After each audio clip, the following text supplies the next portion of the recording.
Let's go. Oh, Go. oh. And we are arrived. I don't know why we're speaking with a Japanese accent tonight, but welcome to this impromptu live stream in which we intend to celebrate the success of Necromancer Tombstone Blues. With me is my good friend Midnight and Exile, and who I think is our PR department head, Tinfoil Hat Nick. We arrived to celebrate Necromancer. It's your turn to do something offensively Asian, Nick. Me so sorry. Very, very much, happy. Man, I love Asians. They're funny. Asians are natural comedy. Penis of a Necromancer backers is humongous, dinosauric. How much did we raise for Necromancer? Let me check. We raised. Oh shit! I closed tab. Let me. Yeah, here it is.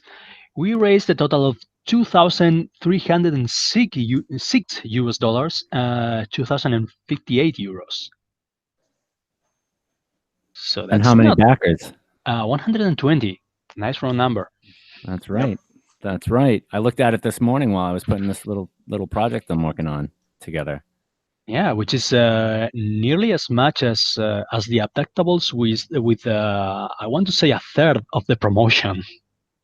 The Abductables had $7,434 with 276 backers. Oh fuck me! See, yeah. I'm not good with numbers. That's why I just draw stuff. What was the original goal of the Abductables? Was that also 2,000 or was it 5,000? 5,000. It was 5,000, right? Yeah, 5,000. But Canales, as I'm putting this little spreadsheet together, researching Indiegogos, your name's all over it. All successful. Yeah. Someone asked me the other day how many successful Indiegogo campaigns I've had so far, and I think this is the fourth if we count the second campaign for Iron Sights that Suck launched, and who was just for purely what's the word, for LGBT youth in trouble to the Trevor Project and all that. Yeah, no, you didn't know that Zach launched a second campaign for Iron Sights and destined all the money to the Trevor Project, a hotline with LGBT youth with emotional problems. I had no idea. Well, I didn't either. That's great. Yeah, man, it was his way of trying to make peace and end all those accusations of being a transphobe and a homophobe once and for all. Guess what? It didn't work because the people after him are fucking psychopaths. Oh yeah.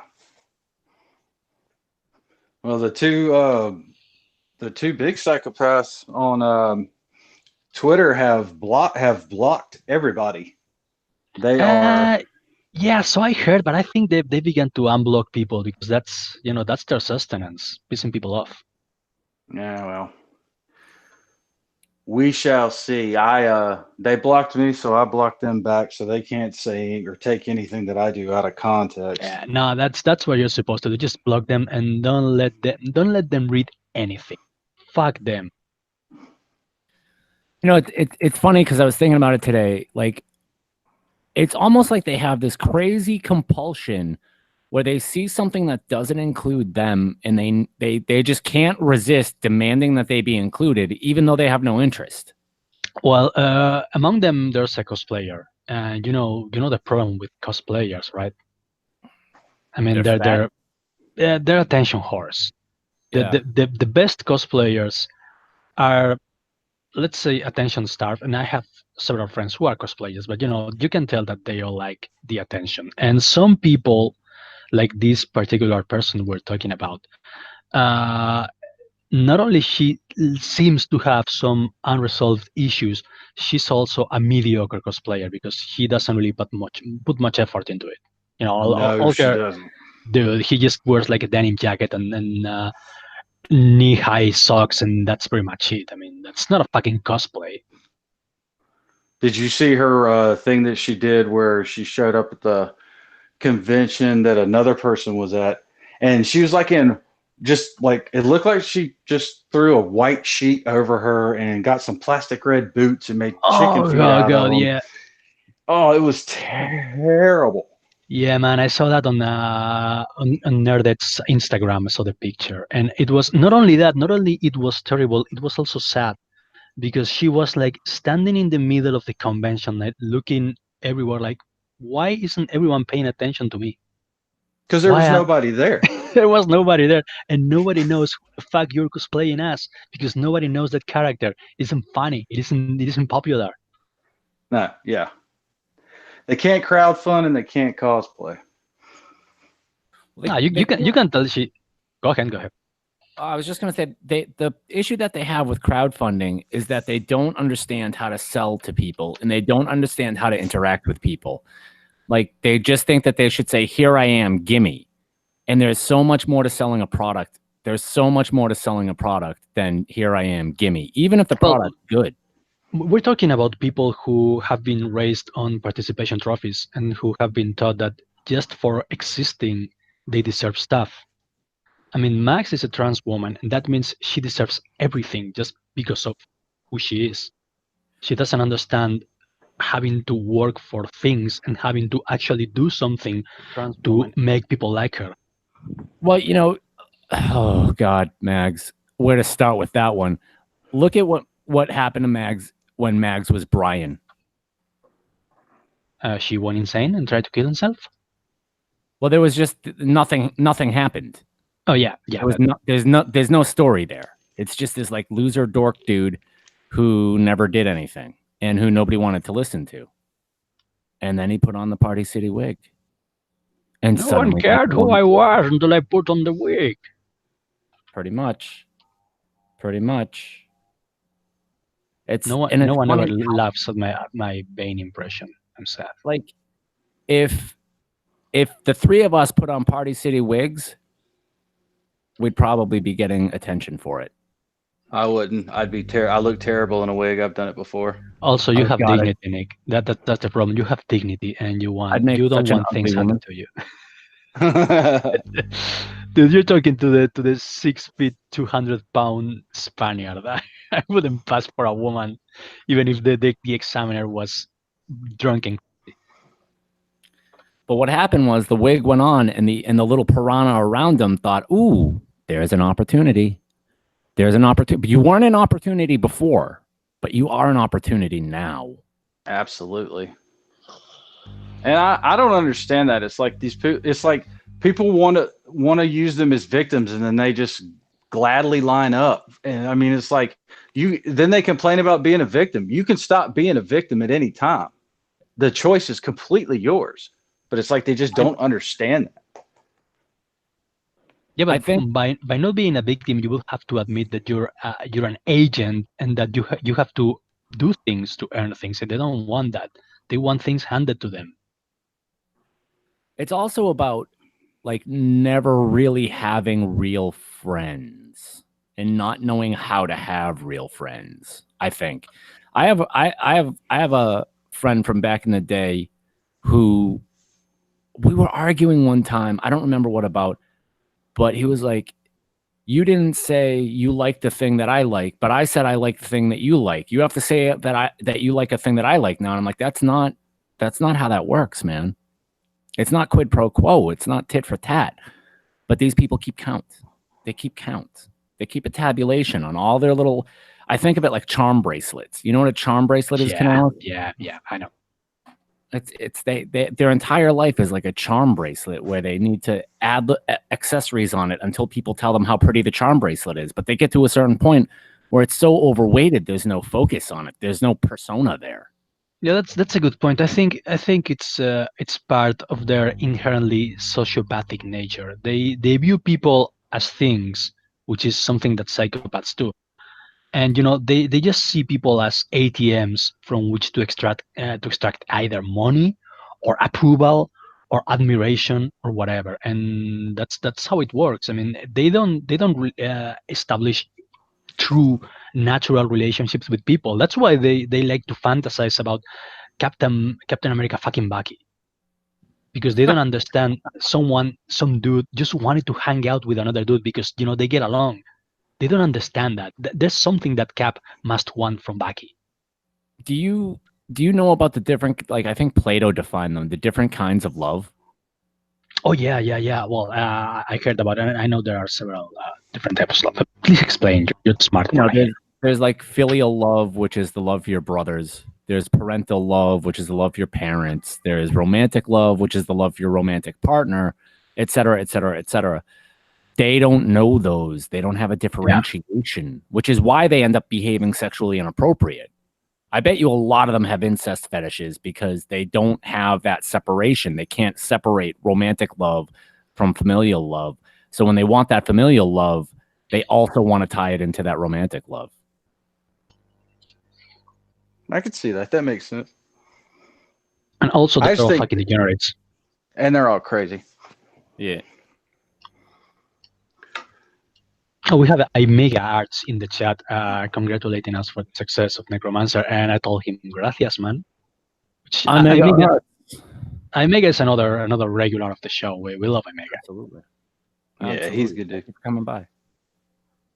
Yeah, I'm on my phone, so I can't see the chat. So hello to whomever's in there, and I'm not Yeah, ignoring them or anything. don't I just worry. can't see it. I'll take the helm. Yeah, the helm. I'll take the helm Yep. today for the chat.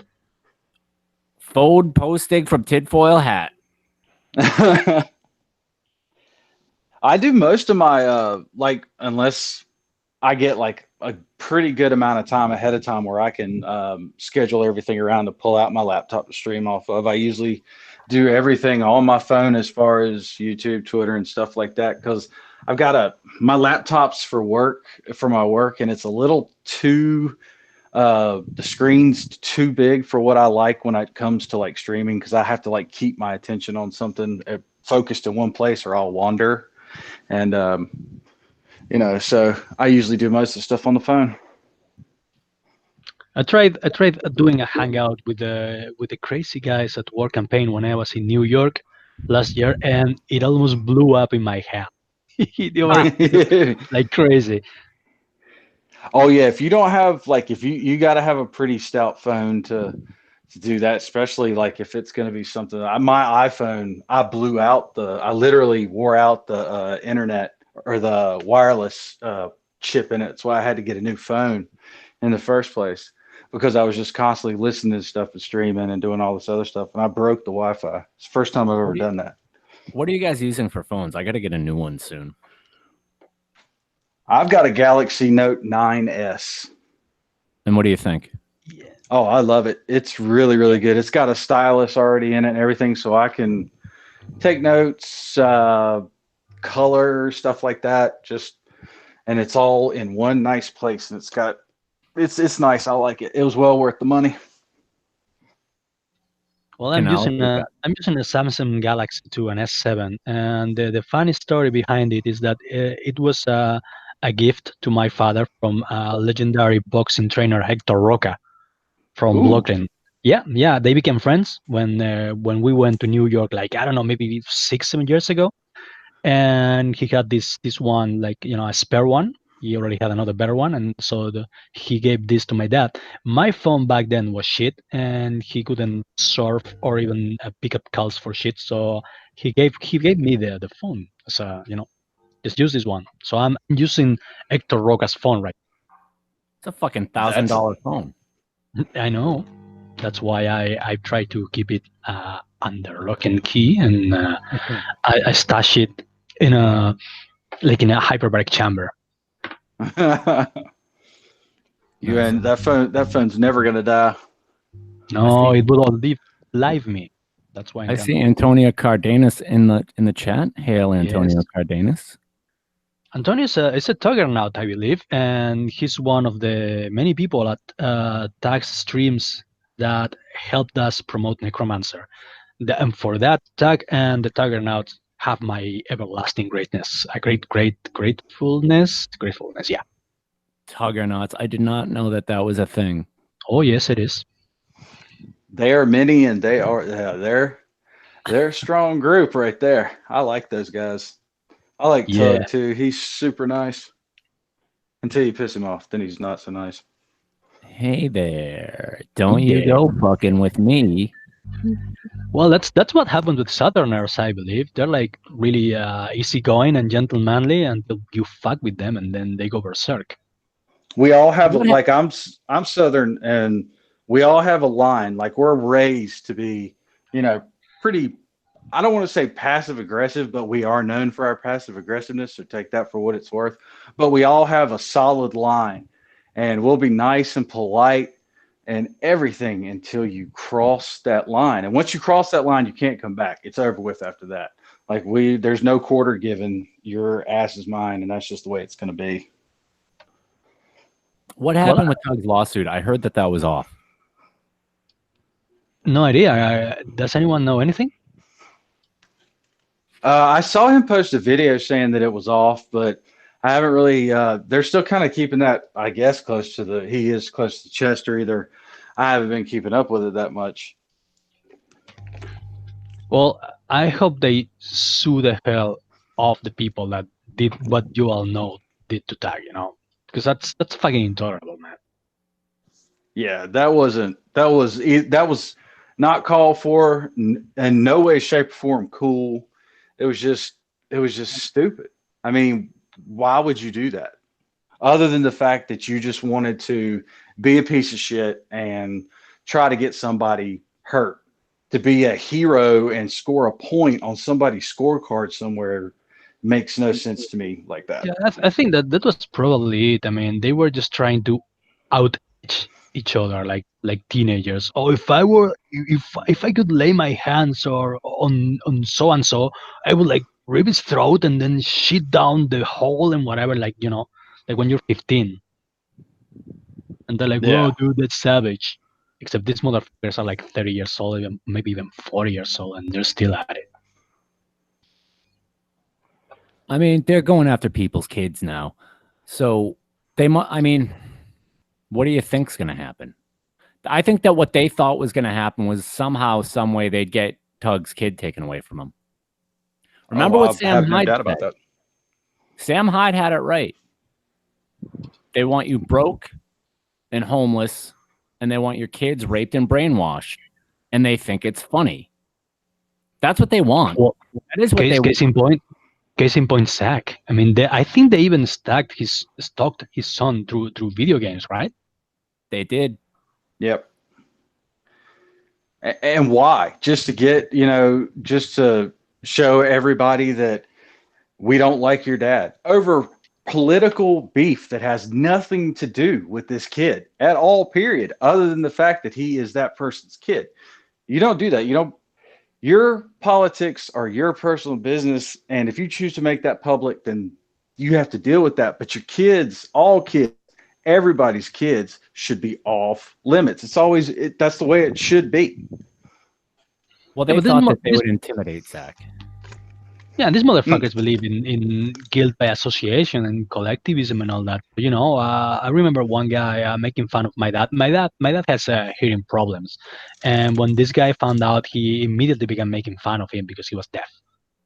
And I was like, dude, what are you making fun of my dad for? He doesn't have anything to do with what we're talking about. And he was like, well, he's your dad, so he's probably responsible of raising you like a piece of shit, something like that. They don't care. They just want to hurt you. I think that they are sorely mistaken if they think that. Guys, I'm sorry. I'll be right back. Cool. Yeah, sure, no problem. If they think that they're going to intimidate an old school kickboxer, there's nothing they can do to him. There's nothing they can do to him. Dude, my dad has been fending off the Spanish kickboxing mafia for like 30 years now. We're talking about a guy when he first opened up the gym back in 1980, I think that was. I mean, make the math. 1980 Spain. A couple of Asian dudes showed up at his door and told him that he couldn't open a kickboxing gym in the area because that area was already occupied by another martial arts gym, which was property of I don't know what kind of Asian guy.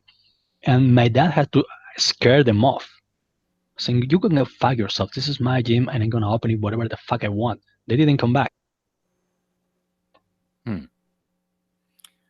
These people aren't even that tough. I mean, at least you know what I mean? These pieces of shit will only fight if they're 100% sure that they're gonna win the fight. As in, you're looking the other way and they can sucker punch you. Yep. Oh Uh-huh. yeah. Uh-huh. Yeah, we all saw that in Portland when the dude snuck up Yep. behind that other guy with the lock and the Yeah. with that bicycle lock and clocked that old The, man over the head. the best part is they never managed to floor their opponents because they're so fucking scrawny and puny. What do you have coming up down the chamber, Canales? Well, hey, Black Cap's in the room. Hail, Black Cap. Thank you for Hell, your Black Cap.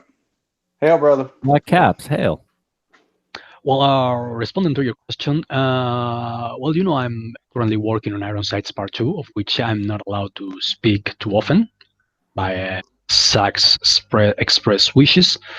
And at some point in the summer, I will be working for Chimera Comics, which is also a good friend of mine, and I owe him a lot. And at some point at the fall, right after I finish working for Chimera Comics, I'll be doing a gun fu comic book for a cold piece on Twitter and Instagram, which is it's kind of an old throwback to the old Young Woo movies from the 1990s. Nice. That's going to be right up your alley, man. Oh yeah. I always want to do something more over the top after Iron Sights, because Iron Sights is really grounded and realistic, and I want some crazy shit after that. You also have a cover job coming up in the undefined future. I do, and some concept sketches too. Yeah, boy. Tech Force is coming, bitches.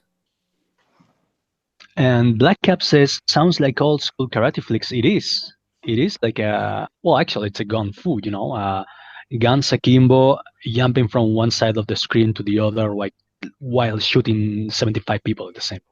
That kind I of think shit. you're talking about your dad's life story. Oh, fuck me. You're right.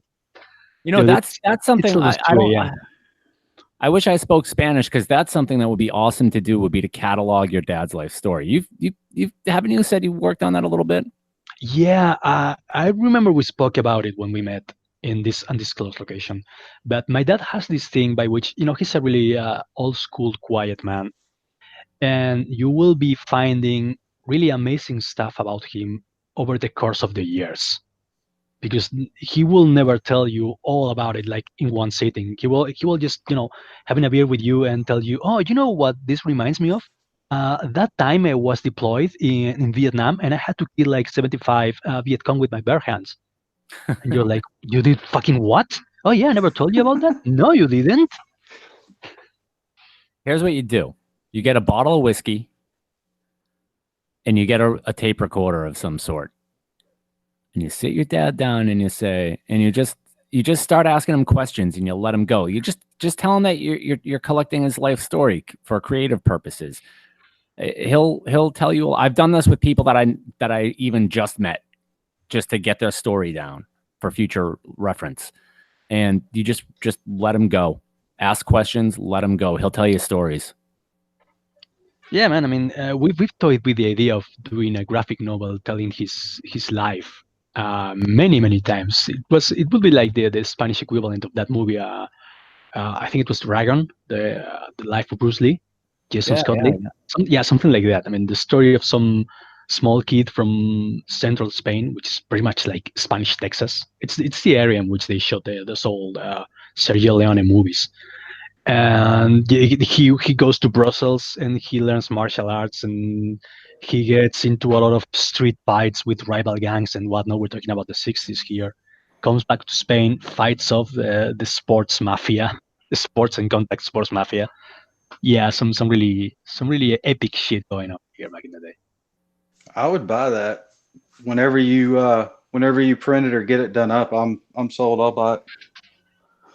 Look at that. Yeah, you guys know that in the future, I hope that in the future I'll be able to kickstart my own projects. Right now, my role model is Sean Gordon Murphy. He began like drawing stuff for the big two, really mainstream stuff like illustrating other people's scripts, and now he's working for himself, doing his own comics, and that's what I want to do at some point in the future, like illustrate my own stories. Yeah, I'll be there. I'll be the first one to line up if you ever get to that point. Because man, like I said, I've told it's no secret. You're my favorite artist in comic skate style wise. I just absolutely love it. Oh man. Yeah, I believe I owe you a picture too. I owe you a drawing. We can talk about that later. Yeah, my fan girl told me that you like Martian Manhunter, was it? Yes, I do. Yes. So Oh, nice. I owe you a Martian Manhunter pick for your hard work because promoting stuff is hard work, as we all know. Well, you don't have to do that, but I do appreciate it. And it's You like know, I've got in my mind. I have a uh, a list of people that I would want to draw a character from the Justice League from, and I've always had you down for Martian Manhunter because, like your style, you're not hemmed in by physical form, and I think like with his abilities and the way he looks, you'd be perfect for it. yeah, That it big was brow. yeah. You got Cap, thickness brow. Black Cap says, I'll buy anything that you put out, bro. I love your style. Oh, guys, you're making my ego swell like That's those big coming peanuts right from now. Cap, man. I know. That's why I say it. I mean, this guy's a connoisseur. He won't Yes, settle he for has. shit.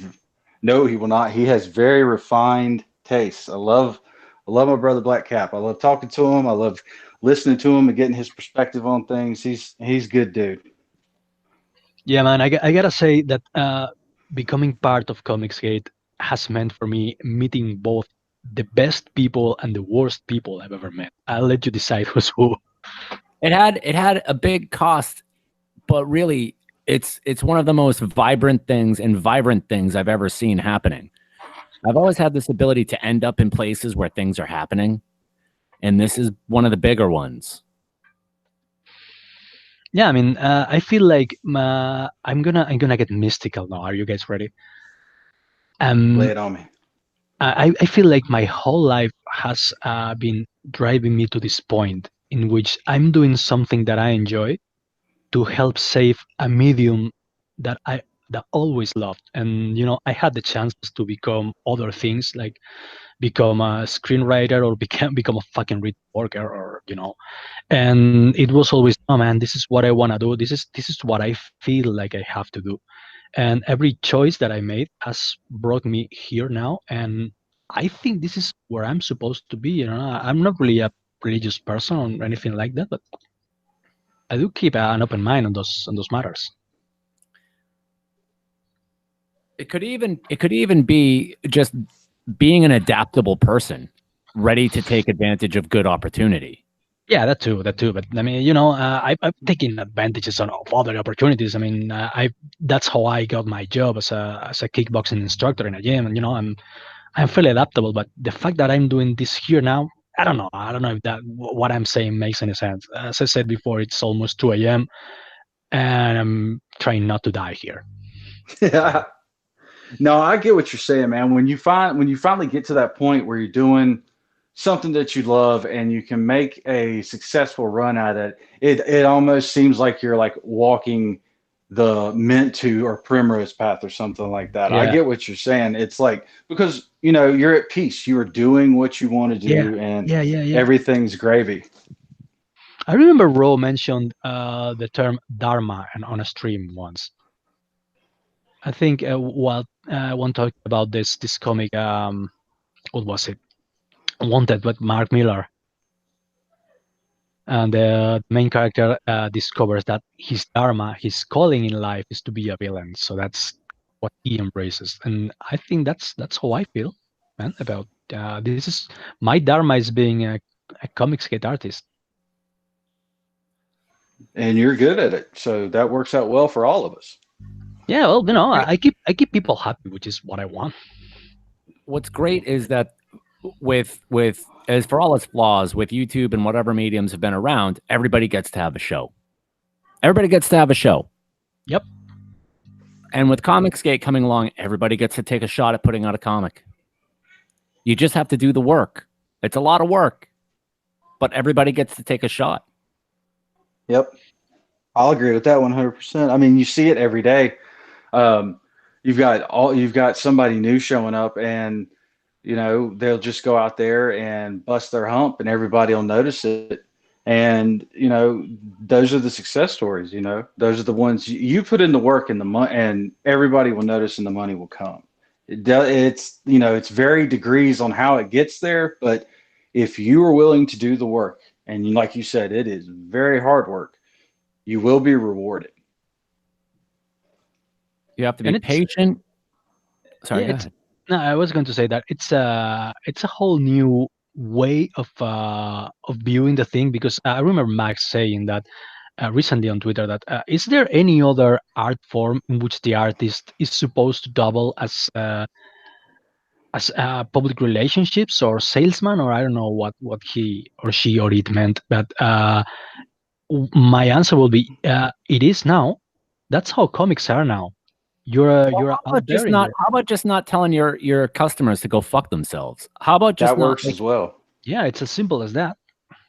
you can be you. You can be you. But like if you're purchasing my book and you're coming to me and you're saying, "Look, here are my problems with your book," or even just your book sucked. How about that? How about you say to me your book sucked? Okay. My response to that is I want you to tell me what sucked about it specifically. When I gave Canales my script for issue 1 of Tech Force, one of the criticisms that he had was that he wanted more action. So you know what I did with issue number 2? Gave I it put a more fuckload action. more action in. I put a fuckload more action in. You That's are all there is wise to to it. listen to Canales. Bianca Fights Zombies is in the chat and says, "Congratulations, Canales." Hey, Bianca, thank you very much, man. Yeah, that's a man. Oh, I was going to ask for Bob's and Vagine. Oh, which reminds me, are there enough people watching right now? Because I know I promised topless pics. We have 6 watching, but we have 9 likes. Yeah, Yeah. that's YouTube doing some weird shit again. Interesting. Tell you So what, like, when we get like 2 digits, like two numbers, 2 digit number, whatever, I will take a topless pic. I will appear topless on stream. Not before that. oh, How's that? Canales. Oh, can I? Okay. I know you know they want it. You know they want it. Oh man. Who am I to deny that to my fans? Oh man. You're not I've forcing seen it with your the alien. I've seen it with the alien mask on. It's worth the price of admission. Did Ro really get him to take his shirt off? Yes, he's done it several times. Oh boy. I'm always waiting for someone to ask me to remove my shirt. I've been doing lots of push-ups lately. I want to show off. I I just, understand. you got to be careful with Ro Canales. I just, I think he might have plans. I don't know, man. I think he's brutally heterosexual, even though it may not appear like that sometimes. Well, it could be about power instead of love. Well, that's also true. Hey, Kusmeti's in the chat. Hey, what's up, Kusmeti? Hell, Hey, Kuzmeti. Hey, Kusmeti, how you doing? I think Kusmeti's like really down with me taking my shirt off. Mm. Oh, I'm afraid I don't have a skull mask. I do have a Mandalorian helmet for what it's worth. oh, that'll be word. Yeah, okay. You know what? Fuck it. Give me a sec. I'll be right back. Oh Yeah, that's boy. what I thought. Uh-oh. Yeah. Are you We're guys at, ready? we're at 11 likes. Oh man. The I'm voyeur has arrived. I'm worried. If we get like a, I don't know, some sort of like a spatula or something, can we collect the olive oil coming off of Canales? There was a picture floating around Twitter of him bare chested with 6 nipples. That was interesting. We can sell it. We can sell it as like a perk for the next book. Interesting. Yeah. I was talking to somebody the other day who is also graced war campaign with the yeah, there it is. That's good stuff.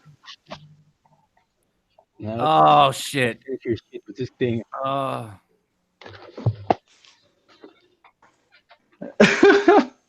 What did you turn it off? You can't do it and then turn.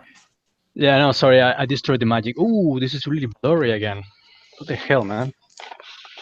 You got to Let keep me- the Vaseline off of your Yeah, camera there, no, bro. it's really steamy here. I It's told you always steamy. if we get a Ooh. spatula, we can scrape the olive oil that Canalis secretes and include it as a perk in one of the books. It's not olive oil though. It's some kind of strange primeval musk that drives women insane. It's a Basque thing. You messed my hair. Oh, Can I? it's funny. See? Up until like 2 or 3 years ago, the only thing that I knew about Basque culture was that Okay. the Spanish originally didn't like them, and you're all shepherds. But now I know better. That's quite accurate. That's quite accurate. Actually, that's the main reason why we fled Spain and we went to the United States. You guys seen Brokeback Mountain? Yeah. Well, the Randy Quaid in that film, he was called. His last name was Aguirre, which is like our Smith. It's the usual Basque name. So that means his granddaddy or his great granddaddy fled Spain to become a rancher in Montana. I saw there's a show on Netflix called Longmire, and I watch that one pretty regularly. And there's 2 episodes in there where they're trying to solve a crime that involves a whole family of Basque um, Nice. sheep herders, and Those are they opportunities. you get to like see how they write their messages on trees and stuff like that. But it was really cool. I can't. They had a fairly famous actor playing in one of them, but I can't remember his name to save my life. But over here, the Basque are either up north or out west in like Wyoming, Montana, and stuff, either being farmers or they own restaurants or something like that up north. Yeah, no, You that very that's rarely run into a Basque in the South. that's a really Basque thing. We like to eat and we like sheeps. Don't please don't ask. Hey There are man, two things. whatever. There are two things that I knew about the Basque before meeting Canalis. The first would be bombings and buggery, and the second would be the story "Bijou and the Basque" by Anais Nin. That's all I knew. Well, the first one is pretty accurate. I can tell you that much. Well, I don't even know Picasso that. painted that picture Oh yeah, of yeah. the Basque village getting bombed, and then I knew about Etta, or I think that's her name, Etta, or something like that, uh, just from following the news. But like that was basically the whole story that we got sold over here about the Basque, and then as Basque culture is starting to like really blossom and bloom again, you're starting to see it all over like travel shows and cooking shows and stuff like this. And I started learning about it. I was like, man, these people have a pretty good life. They eat, drink, and do what they like, and they have a good time about it. But they still have this like independent, you can't screw with me attitude, and I really like it. I think that's why we did so well in the southern area and the Cowboys area of the United States because that used to be, at least until fairly recently, that used to be our mindset. We were like a bit like the guys, the mutants from the Hills Have Eyes. You know, we used to live in like tribes or families or clans, all in the same. We call them baserris, which is like how can I put it? Like a ranch, except it's smaller, like farm, something like that in the mountains. And every each of these baserris, each of these tiny stone farms would belong to a family, to a house. You know, you were house. I was House Canales, for example. I would be House Canales, and they would be like really private, and they wouldn't get into other people's business. But whenever an invading army or whatever would come by, they would like all get together, get the pitchforks and those curved swords they had in 300. Yeah, we had those too, and they would beat the shit out of everyone. Yeah, It the sounds a South lot like used to be like Exotic. Sorry.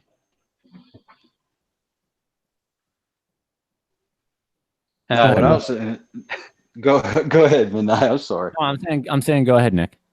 Oh, like in the South used to be that way when it was before we had the Second Great Northern Invasion, which happened back in the '90s when all the money moved down here. But yeah. it used to be like that. Like if you're ever in the South and somebody waves at you, there's a pretty good chance if they're driving, they have no idea who you are. They're just doing it to A, be friendly, and B, it's a way that we can figure out who is from around here and who is not. Because if you're Southern, you're brought up and raised to wave back, and that's a way of identifying that you're from the South. It's very different in the North. Yeah, I noticed that the Northerners and Southerners in the United States are like completely different nationalities. Oh, we don't talk to each other in the North.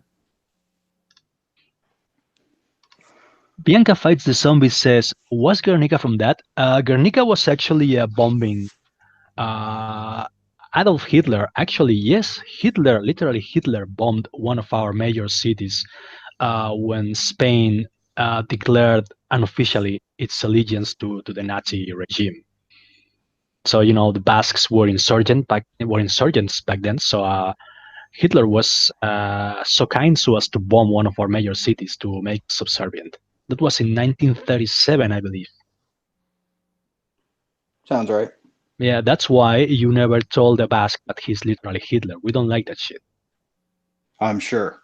I'm absolutely sure. And Antonio Cardenas says, Roland says, that is correct. Antonio's talking about the Orreaga battle, which was our Thermopylae, so to speak. Like when the Frankish army also crushed one of our cities, I believe it was Pamplona, and they were retreating, and we ambushed them on a really narrow stone pass, and we went to town on them. Nice. Yeah, you would think that after, a couple millennia of fighting wars, that armies would learn to avoid small, narrow paths, but they just keep going back for more. Yeah, I know, right? Because that's how during the Revolutionary War, that's how when we were fighting for our independence from the British, that's how we were able to beat them here in the South. Was they would get all the cities and everything, but then they would come in to the hinterland trying to find everybody, and armies would walk into somewhere and never come back out. Well, I think it's a classic, really. I mean, you can only avoid narrow passes for so long. Sooner or later, you'll have to take one. And you're if you ever become a general, you will probably like, oh shit, we gotta be at point some tomorrow by noon, and the only way to get there is that fucking narrow pass over there. I'm sure those bastards are waiting for us there. The logistics of moving people also for groups of that size are very ham-fisted, and back then even more so. There's no elegance to it. War ain't what it used to be. Used to be It's all a big. yeah, no, used to be you got together with some friends and eat some Norwegian mushrooms and jump up of the boat when you were too far away from the coastline. Those were the days. And now it's all video games. It's played from afar. We've Oh, managed as a species to desensitize ourselves from probably the worst thing that we could ever do to ourselves. That's not good. yep. Black Cap says, in New York, we don't wave. We look right past people who aren't friends or family. I noticed that. And yet in New York, I've always find that people were really nice. So maybe Spaniards are even more assholeish than New Yorkers. By the way, Black Cap, I'm gonna be in New York this August. So if you wanna hang out, just let me know. I'll be happy to. Oh shit! Yeah, it's going to be one big CG party in New York this year, I'm afraid. The sort of beginnings of what could be a Comicsgate Comic-Con are beginning. I remember you brought up the subject not long ago, and it's a really interesting subject. I might add. It starts I think small. But it starts. Big things have small beginnings. Look at me. I'm that Irish guy who has a German name. I can't remember well. Michael Fassbender, yeah, from Prometheus. Sorry, ranting again. Bianca Fights the Zombies says, just made a video about Max, why lesbians don't sell books. Well, I don't know. I don't know, Bianca. I actually have quite a few books with lesbians on them, even though we're not probably talking about the same thing here. Did they still sell books on that? Well, I have several, but I probably shouldn't talk too much about it because I want to be monetized at some point. All hidden in the walls at the Canales estate. And under a tile at an undisclosed specific location. So that's why it's so steamy in your room. Got me. You got me. Hey, you gotta love lesbian porn. It's like regular porn, except there are no dicks involved. That's fair. I mean, it's a win-win scenario. Yep. What was it? Dave That's Chappelle fun. had the opera singer on his show sing on stage about everything that he wrote down, and he just kept writing, "I love lesbians, I love lesbians, I love lesbians." I Jack do like Straw's in the lesbians. chat. Yeah. I just hailed him as the Hail good customs Jack demand. Straw. Hail Jack Straw. Hail Hail another Jack Straw. unconditional. Here's the problem with lesbians. They're not interested in you. That's true, and that makes me sad. But Why though? Are they like transphobic or something? What don't they know that some women have penises? I actually identify as a really big burly lesbian. You certainly pass as one. I mean, I've seen lesbians that are much more manly than I am. Whew. Remember, I went to art school. I know what I'm talking about. I mean, I'm of the opinion that lesbianism is oversold. Bianca Fights the Zombie says Max has a series out, Calamity Kate, a lesbian monster hunter. I'm too bored to even finish reading that. No, I'll do it just for you, Bianca. A lesbian monster hunter who competes with a transsexual over her ex-wife. Jesus Christ! Why do God, it's like kill me already? It's you a can play psychologist bingo. field day. Yeah, You can play bingo with their titles and the way that they do their books. It's all about. It can't be about hey, this dude's got this really cool power, or these group of people have this thing going on, or they can do this. It's got to be, well, this person's like this, and this is what defines them. That's not what comics are about. I'm sorry, that's just not the way it should be. Yeah, you can tell that we've reached. I mean, I used to, when I was a beginner writer, a noob writer, I used to think there were two types of stories: the character driven stories, in which you want to talk about some guy or some person and stuff that happens to him or her or there, and how they react to that, and the action pieces, by which you just want to talk about people shooting each other and things blowing up and all that. And now we reached a point in history in which they are identity driving, as in you have to talk the story to tell the story about a person who likes to fuck a specific type of person or thing, and that's well, it's like all fantasy fulfillment. They're chasing fantasy fulfillment, and they don't understand. Like self-insertion is okay. You can work with self-insertion, but you have to do things to that character to make it a distinct story. We have someone just joined us, DJD Show. Hey, What up, DJD? hail DJD. It's an honor having you here, man. Nope. Well, shit. Was it something I said? DJ will be with us shortly, I'm sure. That's one thing. Like a lot of what I'm writing for Tech Force, I'm pulling from people I've known. Like interesting people I've known. That I'm just like, that's a great character, man. And but it's not them. Nobody in that story is me. It's just stories I've seen or heard or like just came up with, and sort of mixing it all together to make it interesting to the reader, because the reader doesn't have the same context as me. And I'm not trying to sell my life story. I'm trying to sell a good comic book. Well, I think every writer puts a bit of himself in every character he writes, and that there's nothing wrong with that. But because the characters react to things as you think you would react to those things in the same situation.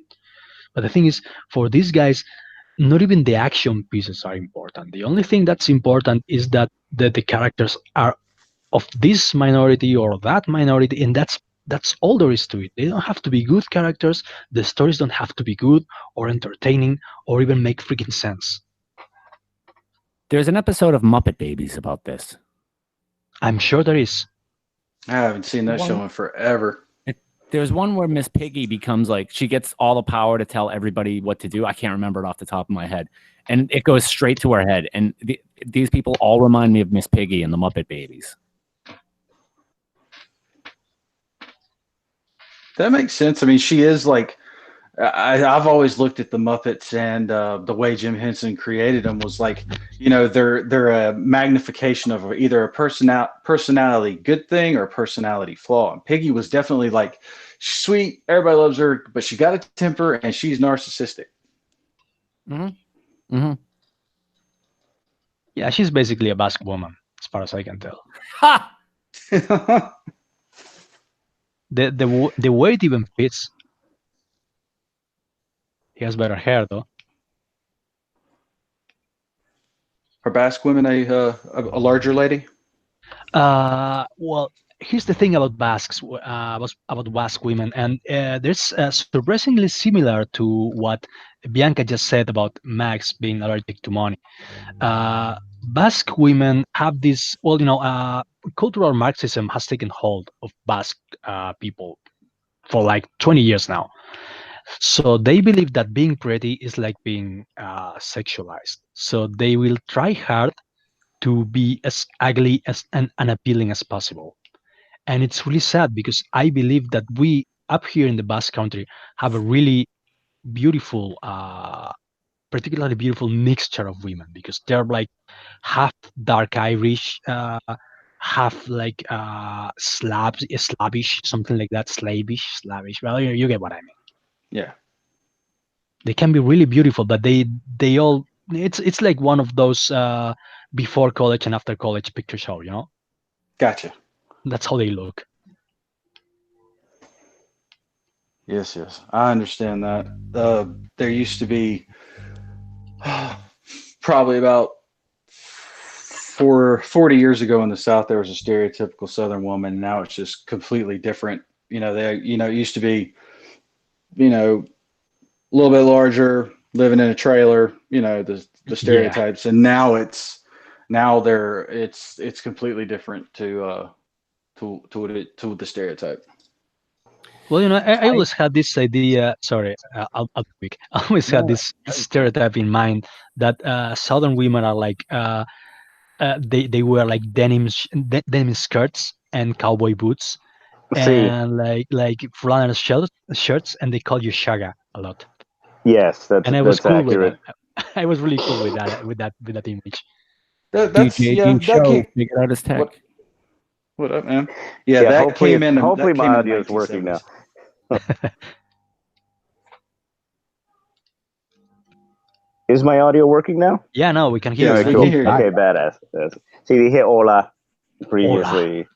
Buena noche. Yo no sé si salió hola. Yeah, no, that's Cool. pretty good. Yeah. Congratulations. Sí, no sé. Pues coño, cubano con puertorriqueño. I would hope so.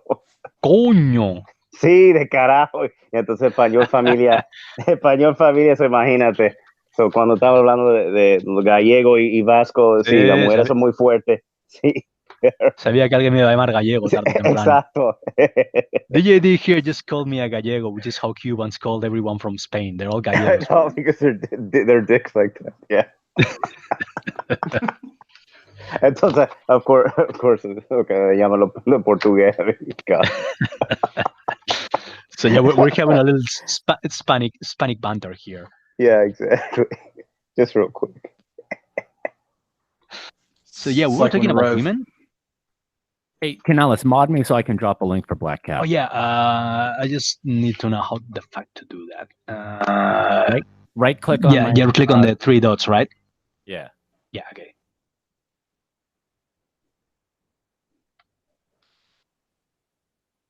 Sorry, I didn't mean to cause dead air. That's my fault. No, I it's okay. apologize. There you go. You have been bestowed with a wrench. I have moderator privileges now. Unlimited power. Go forth and moderate. Boom. So yeah, we were talking about women. I think Basque women, extremely beautiful, extremely corrupted by cultural Marxism. They all try to look like a mobile jumble sale and something that came dragging out of your drain. Sad. I did this contract a while back, and there was a girl on my team who, ironically, is Cuban, and she's cute and everything, but she's very social justice. So as soon as I pick that up from anybody, I'm like, "Yep, I'm being very quiet around you. I'm not saying anything to you. We are not interacting any more than we absolutely have to, because I am not getting fucking me too'd." And she at a certain point was being so flirty with all the guys on the team. And I was like, you gotta be fucking kidding me. And I think that there is this thing where they want to be in complete control of everything. So they want to control who flirts with them and how much. Oh yeah, no, I think this whole cultural Marxism bullshit is just a way of fucking with social contract, so they can have everything without having to give anything back. Does that make sense? Yeah. Yeah, it's pretty dead on. They want to be able to make it so that the dudes that they consider unseemingly or unseemly don't flirt with them, but the dudes who they think are hot or rich enough or whatever do. It's all psychological crazy. And yet when we do it, we get nailed to the wall for it, and we're misogynist pigs and all this other stuff. Their hypocrisy and their backwardsness is just ridiculous. Well, Yeah. I think that's their main weakness is that they will never be popular because you mentioned I believe you mentioned Plato not long ago at midnight. Justice is a platonic value. Everyone understands justice, and being so hypocritical is the most unfair thing ever. And people can they catch on to that. So there's no way they're going to win the culture war if it's not by sheer terror and oppression, because they will never get people to like them. They're too full of shit for that. They might not be able to get people to like them, but they certainly do get people to go along with them. Yeah, because they're Yes. terrified of them, but it can that shit doesn't long last. That's a dictatorship, and dictatorships always fall. Yeah, I would agree with that. It's like I like it. You were right about that. Midnight. It's like everybody, they're afraid, because usually the ones who are doing this are also the ones that scream the loudest and can play victim the hardest and all this other stuff. And it's just like you're right with that person on that team that's being flirty. It's like, yeah, that's a Me Too moment waiting to happen. And why would you even put yourself in that situation or deal with that kind of person? It almost felt like to some degree she was challenging someone to take the bait so that she could Me Too them. I can totally see that happening. Yeah. Well, for one, I'm glad to see that Basque women aren't the only ones who are crazy. I feel less hopeless now. Black Cap says it's hilarious how many of their feminist allies turn out to be sexual assaulters. I was just arguing with someone else, and this guy, his MO back in the day was to go to, like, he worked in bars and shit like that, and he'd go to the waitresses and be like, I got an 8-ball, you want to go get a hotel room? And now he's a good feminist ally. Oh, then you say. Well, one of my I'm not gonna say closest friends, but the people I know from college, the guys used to say, "I'm so horny, I would fuck anything, including this whore over." I've heard them say that shit. Not like they're the biggest feminist ally guys on Twitter and Facebook. Yeah, I'm sorry, but I've known people for 40 years, and I've never known people to flip a switch like that and just change completely all the way deep down. There's been a few exceptions, but I've I never don't seen think they someone change like change that. though. They just pretend. I mean, I keep saying that feminist guys are 50% penitent rapist and 50% rapists in disguise, waiting for the right time to ambush their victims. That would be, I could see that. That would be fair. I mean, it's always, whenever you see some big, uh, whatever go down, it's always some SJW ally, Me Too ally that's even one of the people who started Me Too. I mean, she got nailed Yeah. for playing with for playing with that kid on Yeah, you mean Asia Argento, right? yeah. Yeah, no, that girl got me too hard. I mean, she abused a 17-year-old kid. And had been grooming him since he was preteen. Yes. Yes. That's what came out in the article. Yep. And then I mean, when she got busted for it, she was like, "Oh, that's it's rules for thee, not for me." I mean, she, in so many words, she tried to pull that on everybody, and I about lost my mind. I was just like, I can't believe that. And over here in the States on the news, of course, they let her run with it a little bit until even they were to the point where it's like, okay, we're just going to stop talking about it and hope that it goes away instead of seeking out any kind of real change and justice. They just said, okay, well, this is one of us, so we're just not going to talk about it. well, if we've learned something about SJWs, is that they're mostly psychopaths. They're mentally ill. They're violent people. So it doesn't come as a surprise then that when they believe they can get away with something like rape, they will do it. And it's like it's the old cliche of the conservative politician who gets busted with like a lady boy and 10K cocaine in his car. The old cliche except reversed. Yeah. Which is crazy to think about. That's not completely reversed. Wow. And it used to be those stories would run for.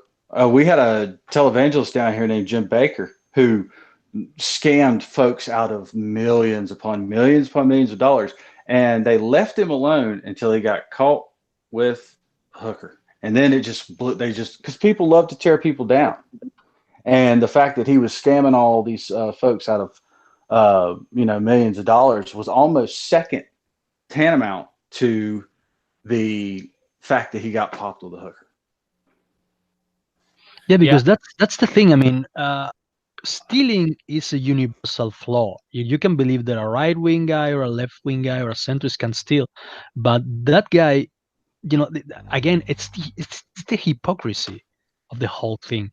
The fact that you can be maybe you're a thief, but you still stood by your principles.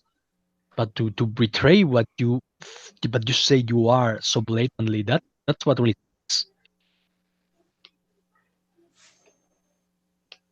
Yeah, that's true. Go ahead, Midnight. I'm sorry.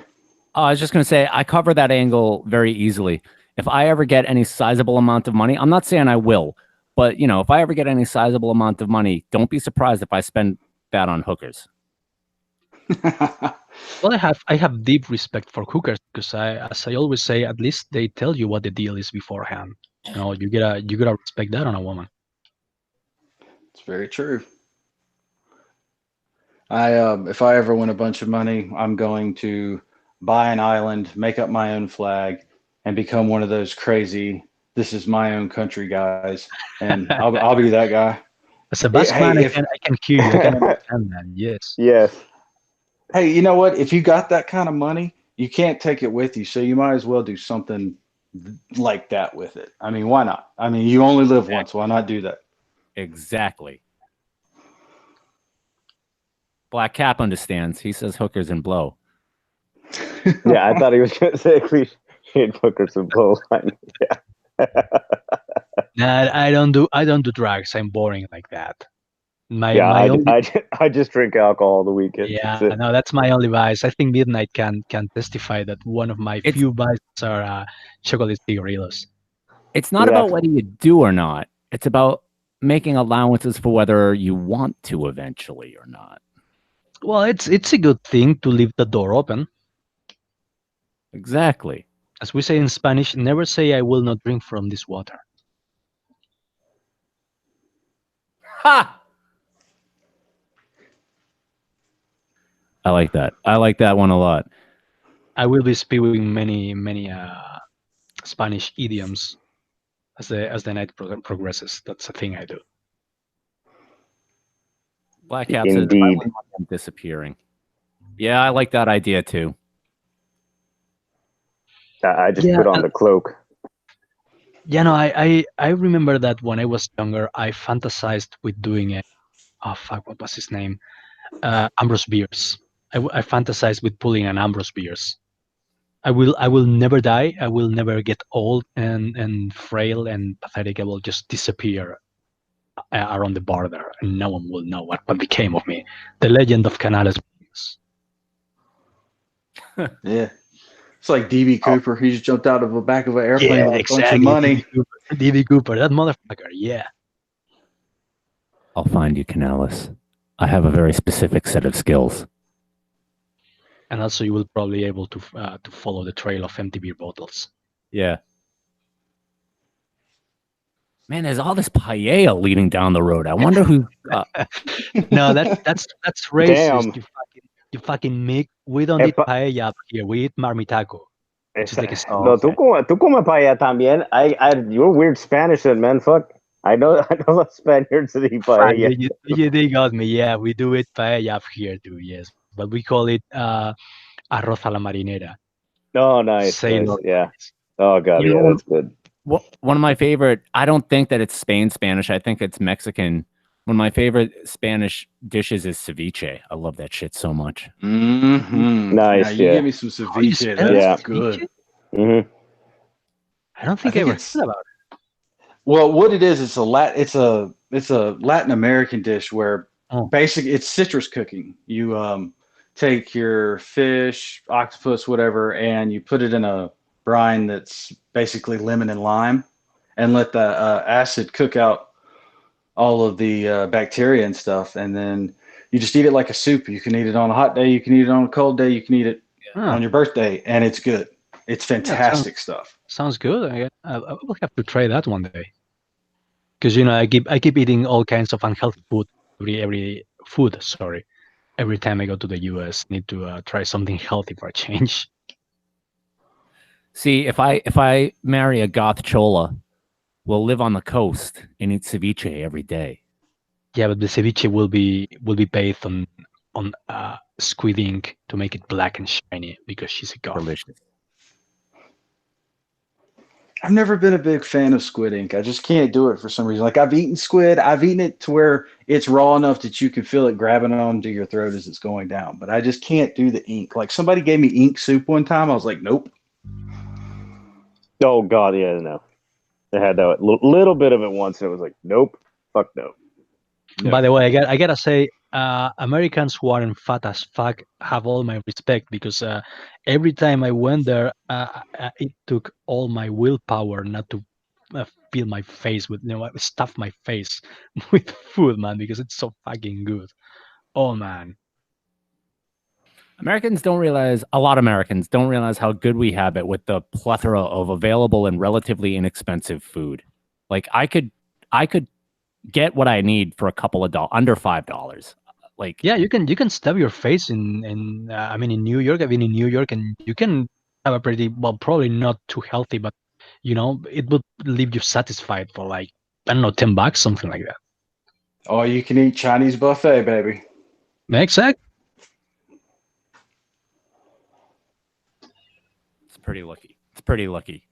When my grandparents came to this country, they came here because Scotland also had a famine, like Ireland. And they came here during the Depression, and they thought this place was rich as fuck during the Depression. Yeah, that's saying a lot. I mean, you guys did have an economic crisis, but people didn't die by the millions like in Russia around the same time. Sorry, Ukraine. Yeah, we didn't have a madman starving us out. There you go. I guess that's the advantage of keeping power decentralized, as opposed to what the Russians did, which killed literally millions of people. Yep. And the ones that they didn't kill, they sent them to the gulag. That's one of my big arguments against globalization is that if you make it all one nation, the entire globe, you have one point of failure. If you maintain multiple nations, one nation can fall. Maybe a couple will go down with it, but most will survive. And again, as a Basque man, I can tell you about terrorist tactics, and it was a common procedure that a member of the band would not know who the other 3 or 4 members of the band were. They were complete strangers. They would wear their masks, their faces covered by masks at all times. So if one of them fell, he couldn't tell on the others. That is how they did it at the revolution. See, because that's smart and not centralized. And that's the terrorist tactics lesson for tonight. Hope you guys start. Black Cap says that sounded like Guantanamera. What is that, Black Cap? I looked it up, but I couldn't find anything. Guantanamera, it's an old Cuban song, right? Did you did Guajira Guantanamera? That is Guantanamera. correct. Sí, Guantanamera. Yeah. Can you sing a little bit for us, DJD? No, I can't sing for crap. I can talk real nice, but no, I can't sing. I think we need more beer over here, but bartender. Yes, more beer. But yeah, it's Guajira Guantanamera, and then Guantanamera, some other stuff. I was gonna look up the lyrics. It's been a while. I don't know the song either. It didn't go so well last time I sang it too. God dang, I got nuked for like a week after it bombed. And then I did Frank Sinatra, and then they shut up laughing at me. But yeah. Black Cap says it's food.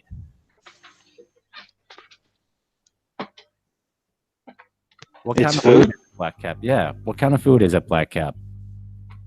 You get me on food conversations, man. Yeah, we're talking about women, and we're talking about food. I think this is going pretty well. Yeah, I like food. I like food. I like women. I like beer. Here's a question. And I live in. What are your favorite dishes from your own ethnicity?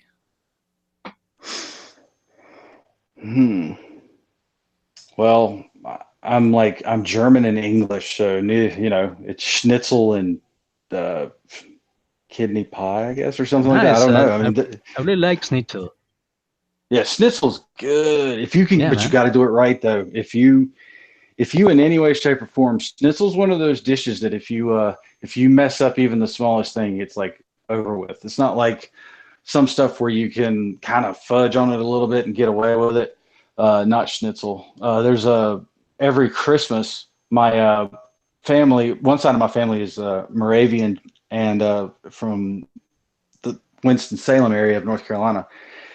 And we go to there's an old German settlement there that were the original settlers of the town, and they do a Christmas cake, of Moravian love feast, and then you can get these sugar Christmas cakes that are just, there's enough butter in it to probably choke a horse, but it's so good. But if anything, I've tried to make it at home myself, and it tasted like eating a tire. So there's something that I was missing. So I went and talked to some of the ladies who make it at the bakery, and they were like, well, you're just trying to make it at home for nobody, or for, yourself. We're making it for everybody. You need to put some love into it. There's some kind of weird quantum shit going on with cooking there. Yeah, I still don't understand it, because every time I try, even with putting the love in it to like make it for my wife and daughter, it still tastes like shoes. What's the crucial part to getting schnitzel right? The sauce. The sauce. What's the sauce on schnitzel? I haven't had it in a very long time. Like, it all depends. Like, if you go to if you're like in Austria or southern Germany or something like that, it's going to be it'll be a little bit browner. Like, I haven't tried to make schnitzel in so long that I can't quite remember what all goes into it. But I think it varies everywhere. It's over in Germany, schnitzel is like the hot dog. You know what I'm saying? And the fact that there is 9 million different ways to cook it, and everybody has their own way of doing it. Some people do hot dogs in salt water, or old hot dog water. I've never understood that one, but hey, people like that as well. So I don't know. I remember having it when I went to Berlin once, and I really liked it. I couldn't tell you how it was done, though. I know it was like It reminded me for you Americans out there to like taste of KFC, except not. Yeah. But that's so you can get an idea more or less of what it tastes like. I remember there being a raisin sauce involved. I think in the Rhine Valley, since they do wine and stuff there, and they've been doing it for so long, I think that you can get a raisin sauce there. I've had it with like a rabbit sauce and one down in Bavaria, and then you go the next province over, and it's done in the raisin sauce. But you go up to like Kiel and Bremen, and it's almost more of like a brown gravy, except it's thinner. I love Shit, I'm rabbit. hungry. I just had dinner and I'm hungry again. Damn it. DJD, what's your favorite Cuban dish? Medianoche. Hopefully you hear me. What's medianoche? Medianoche is like a sandwich, so it's Ironically, pretty- midnight. yeah, pretty much midnight. So it's like a midnight sandwich, and it's pretty much pork, ham.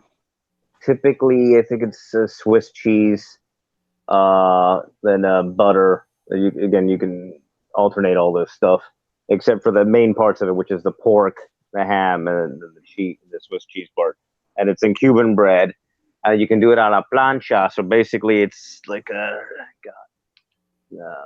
it's a really hot, two pieces of hot metal, and then you just really squeeze them, and then it's pretty flat at the end of the thing, and it tastes great. It's almost like two triangles how the Cuban bread comes out. Oh, It's really nice. So hungry right Yeah. So you do that like that, and then it's a little light amount of butter on the bread, even as you're squeezing it together, and it comes out almost like a really badass grilled cheese sandwich. I used to live around the Almost. corner. You can think of it that way too. So yeah, it's pretty amazing. So that would be like number one. It's up there, and then after that, I would say, God dang, what was I thinking? Just a typical puerco asado around the holidays, right? So that's really good, and they pretty much either they cook it in the ground. Similar to how like the Hawaiians cook the pork, but it's a little bit different. It's got the mojo. I think I'm saying it right. That's its own special kind of a liquid sauce that you pour on it. It's pretty badass. And then got it. Adobo. God, I don't remember. It's been a while since I did this stuff. And the deal with one after that, which can also get a chuckle out of the way I'm going to say it, arroz con bollo. And then that's really tasty. So it's arroz con pollo, but yeah. I used to live around. Canada's got the joke there, maybe. Arroz con bollo. So, I'm not telling though. Yeah, exactly. I'm gonna say it either. They can go Google it. Some countries it means one thing, in other countries it means another.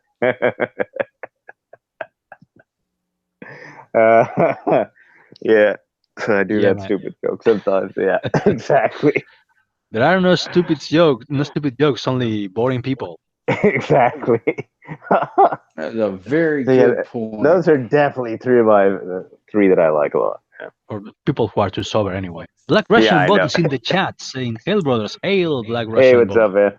Hell, Black Russian Bot. Bot. I wouldn't mind My a black brother Russian Black. Bot. So it's your turn, Midnight. What's as an Irishman? What's your favorite food? Like the big part of an Englishman? Now, you might think that I'm going to go with corned beef and cabbage. And I was going to say love corned beef potato, and but cabbage. yeah. Well, it's part of it. What I really like after, like, I do outdoor work sometimes in the winter. I get outside, I do a long day of work. And the thing that I go for when I head for the pub after a long contract is bangers and mash. Nice. Bangers and Please elaborate. Nice.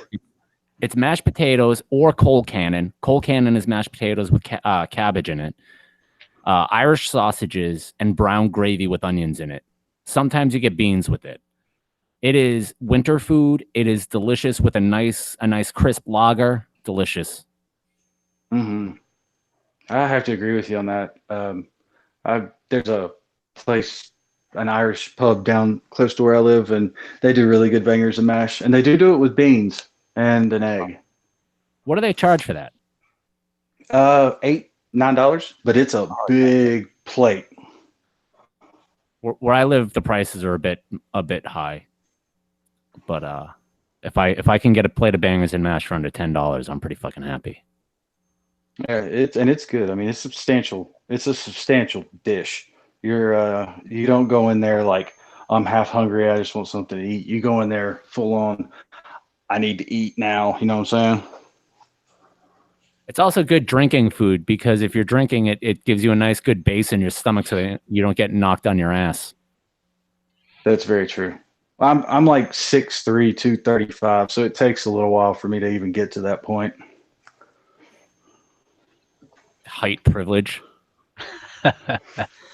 Now, I like Americans because I don't feel like a massive lumbering monstrosity while I'm among them. I'm regular size. I'm barely 6 feet. That's funny. Black Cap says bangers and mashes the shit. It will knock you the fuck out. But the automated moderator, I had to approve that comment. Yeah. Well, YouTube will when I'm a moderator on War Campaign, and whenever I put in Hail Caesar, I have to either spell it differently, put an exclamation point, or put a period in there because if you just put Hail Caesar, it automatically throws it out. They're intentionally putting shit in their algorithm to prevent us from talking to each other. Exactly.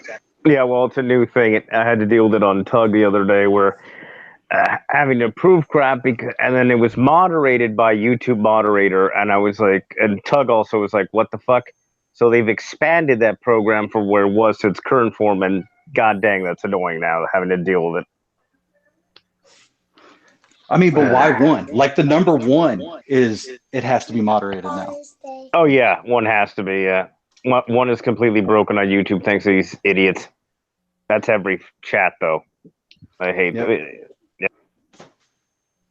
HPG Wellscraft in the chat says mucho grazie on Necromancer, sir. Canalis.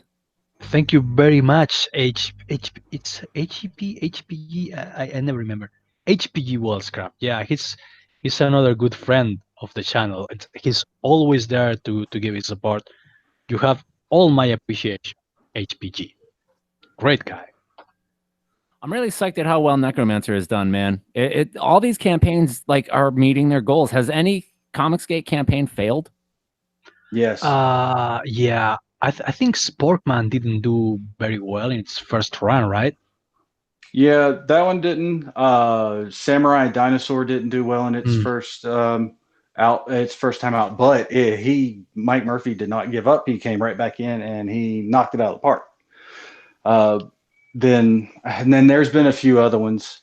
I don't have a exact number or percentage of fail pass. I don't really look at Comicsgate like that because 9 times out of 10 in Comicsgate, if you back the book, you're getting the book regardless. You know what I'm saying? So yeah. Comicsgate's got a weird skew to it when it comes to pass fail because even though it didn't make its goal money, people, these creators, they want to get their books out so bad that they're just gonna, if you backed it, they're gonna send it to you and they're gonna eat whatever they have to get the book to you. And you'll never see a crowdfund run by somebody else that's not Comicsgate that will do that. Standing by your product is a great policy to have. Absolutely. I'm a big believer in it. You gotta admire how passionate the people behind Comicsgate are about their products. You can tell they really believe in what they're doing. They're just not half-assing it like the pros. Yes, Please go ahead. I was just saying yes, that's absolutely correct. Every time I've had to deal with, people on the other side, they're saying they'll talk about art, this, that, the other, and I always say to them, I will take anything that Comicsgate has, and I will put it beside whatever you got, and I will win. It could be a 6-year-old drawing for Comicsgate, and they will put more passion into it than you will, because they at least they know where to put doors in a bathroom, and the shape of the human body, like Kwanzaa doesn't seem to understand, or something like that. Well, I remember that Chloe Handler Creature gave me shit for the art on Ironsides, but at least I tried to create the backgrounds by hand using my imagination. I didn't just use pre-made shapes that I stack onto the shapes of the of the background, like she or it or C did, which was really fucking lazy. Yes, I agree. I mean, the windows run from like the bottom of the building to the top. No, like no doors, no nothing, no pipes or whatever. Just put some effort into it. Damn it. It's a lot of low effort stuff coming from the competition. What do you guys think is a good plan for, like, say that somebody put up an Indiegogo for their comic and it fails? What do you think they should do? Well, if you ask me, you should try and promote like crazy. Go onto people's streams. I mean, even Necromancer had like relatively low promotion. I mean, look at Sweetcast. Sweetcast he's a minor YouTuber, and still he killed it with his what was it, Downcast? I think it was called. Yeah, Downcast. Yeah, Downcast. And looks really good. But the thing is that he promoted it like crazy, and you need to get to as many people as possible, because most of the people I think are buying your stuff out of curiosity, not because they think you're good. Because most of us don't have any background in comics. Most of us aren't even. I was going to say BS, but we aren't even SAG. SAG was already an accomplished writer and comic creator before Comics 8. We are just dudes. We're just regular dudes, and I think people buy our stuff out of curiosity. So you just have to make a lot of people curious about it. This is amazing. Sweetcast raised $27,429 from 788 backers. Dude, there you go. Yeah. And he did it in a day. He got funded in a day and a half or something like that. And for somebody who just promoted on YouTube but had a good YouTube presence and was engaging and all this other stuff, and he was able, the day that it dropped, I remember watching it as the campaign went live, and you just saw you could like literally see the bar almost moving, even though I know you have to refresh, but he was just killing it. Tug's book did the same way. I guess that what I would say to somebody who's starting an Indiegogo, I'll just reiterate on the promotion, man. You got to be ready to climb every mountain and ford every stream to get to talk to somebody to get that book in front of them. I mean, that's because promoting and marketing constantly is very key. Yeah, because it's like you said, nobody really knows who any of these people are. So first you got to sell yourself, and then you got to sell your book. And if somebody doesn't like you, but they do like your book, 9 times out of 10, they're either not going to buy it, or if they do, they're going to go through some other means to get it. And also, don't forget forums. Don't forget Discord. I did quite a bit of that for almost every book I've hyped. I did it for Canals. I did it for Tug. I did it for Passion for Drawing. I don't know, a lot of people. So Vestige, etc. Pretty much everybody. It's the same thing, because it's not where you expect it. It's like everyone's, just throw it on Twitter. No, forums make a lot of money for people, because there's people that are just interested in just that. So like an art forum, or in the case of some people, anime forum, certain kind of section there. So sure, work for Super Harem potentially.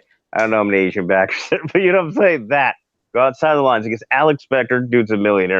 That's part of what he's done with his SEO links. What he did, he'd go in places where people don't expect it, forums and stuff where that they have nothing else to do. It's like, oh look, this is mildly interesting, and then you have a conversation. Maybe they go buy some of the comic books. And that's what you do. And same thing with Discord. In those channels where you're allowed to promote links, shove it in there.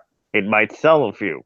Yeah, I don't think Twitter is all that important to promote your Yeah. stuff. I think It helps, but yeah, I yeah. mean, definitely it helps having a Twitter account. I mean, it doesn't hurt, but I think maybe YouTube is better. I mean, I remember on a good night, me pestering Tag on his comment section, I would get maybe 6 people to block to block Necromancer in one night. Oh yeah, I spammed your ass in there. Yeah. Yeah, thank you for that. Yeah, was like crazy. I was trying to be not too obnoxious and establish conversation with people and stuff, but I was there to promote Necromancer and get people interested in it.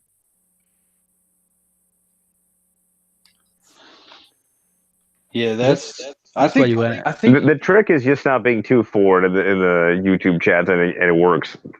Yeah, That's pretty much what I do. don't be nasty. Yeah. No, exactly. uh, Don't be that, and you'll be fine. I love you, Nasser, Exactly. but That's the trick don't you to be it. like that, man. Exactly. I think that one thing that I see people doing, and this might be what Nasser doesn't do, that bites him in the ass, is they also push other people's stuff. Yeah. mm-hmm. Oh yeah, that is Yeah.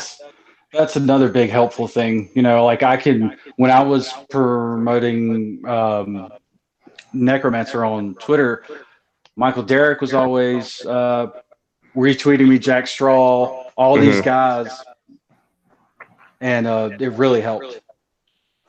And also, I have to go because I have to go do my moderator duties on another channel. Yeah, don't But worry, man. Canales, Midnight guys, thanks for letting me come on. And Canales, congratulations on all the success with Necromancer. I'm Thank you, man. Thank really you. looking forward to it, man. Thanks for joining us, and thanks for all the free promotions you done for us, man. I really appreciate it. No problem. Thanks for having me on. And Midnight, when your comic drops, buddy, we're gonna get it. Yep. Yeah, we're working on that. Thanks for coming to all the shows that I put on, man. It's really nice to have you on. Yeah, I like being on there, man. Just that's a good way to spend Friday morning. I like it. All right, man. Take care. Yep, y'all have a good one. Later, DJD. See you, man. So yeah, I was thinking of killing this in like 5 more minutes, something like that, because it's already 3 a.m. here, and I need to No, die, yeah, it works. Yeah, that's pretty late for you. Yeah. Yeah, but I don't care, man. I'm doing this for my CJ friends. That's what I do for you, baby. So yeah, in case you were interested on what to do to promote your comic, I say go onto the big guys streams and social networks as much as you can and leech off them and be nice to them, of course, help them out, because I always super chatted Tag before plugging my stuff. That was the least I could do. So be polite, be helpful to people, and promote their stuff. I mean, I've been pushing Jeremy Lott's Movimento on my social media accounts, because it's one for you and one for me, as we say here. Excuse me. Pardon me. Yeah. You are pardon, my son. I have found that helping others push their product has been helpful to my channel. Yeah, And I know you don't like the whole family aspect, but there's a bit of that in comics. As in, we like to try and help each other out. One day you help me, the next day I help you. That's how it goes. There's certainly camaraderie. There's certainly camaraderie. That's how it should be, ideally. But it's a completely heterosexual thing. Don't worry. For most of us. Yeah, except for that certain gay campaign. Those people are weirdos. 10%, maybe not. So yeah, what do you guys say if I kill this thing now before it lays eggs? That's cool, man. Thanks for having me on. Oh no, Yeah. thank you guys for It was fun. dropping by. Yeah, no, Yeah, let's do this That again was sometime. Sure. Hopefully, when my next Indiegogo campaign is successful, we'll have an excuse to throw another one. Yeah. And we'll find something else to do funny voice readings on Friday morning. Yep, boy, I miss doing those. if anyone's wondering what the hell we're talking about, we do live readings of my web comic, now turned regular comic by Wicked Publishing, called Decimators, in which my good friend Midnight and I uh, live read the voices for the characters, and it's really fun and sometimes embarrassing. I like doing the Asian voices. I know. You kill it with animation, man. So yeah, I think that was all for tonight, ladies, gentlemen, and everything in between. I'm gonna kill this thing now, as I said before. Let's and